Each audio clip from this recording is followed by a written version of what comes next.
পর্দায় ঘনিষ্ঠ দৃশ্যের পাশাপাশি চুমো মানেই উঠে আসে বলিউড অভিনেতা ইমরান হাশমির নাম।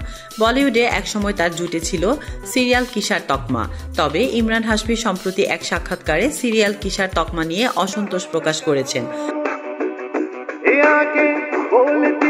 সম্প্রতি এক সাক্ষাৎকারে ইমরান বলেন, গল্পের খাতিরে অভিনেতাদের অনেক রকম চরিত্রে দেখা যেতে পারে, কিন্তু তাই বলে এভাবে কাউকে একটা ধারার চরিত্রের তকমা দিয়ে দেওয়া ঠিক নয়। অভিনেতার ভাষ্য, যখন আমি নিজেকে অন্যভাবে প্রস্তুত করছি, ভিন্ন ধারার কাজে মনোনিবেশ করছি, তখন এই তকমাগুলোর মনের জোর কেড়ে নিত। তাই অনেকদিন ধরেই অন্য ধারার কাজ করার চেষ্টা করছি, যাতে দর্শক আমায় ভিন্ন চরিত্রে গ্রহণ করতে পারেন। এর মাঝেই শোনা যাচ্ছে ইমরান হাশমি ও আলিয়া ভাট একসঙ্গে কাজ করতে চলেছেন। সম্পর্কে চাচাতো ভাই বোন ইমরান ও আলিয়া। ইমরানের কথায় আলিয়া খুব ভালো কাজ করছে।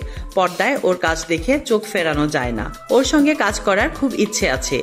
যদি সেরকম যথাযথ চিত্রনাট্য পাই অবশ্যই করব। তাসনিম আক্তার শিমু, SBS বাংলা।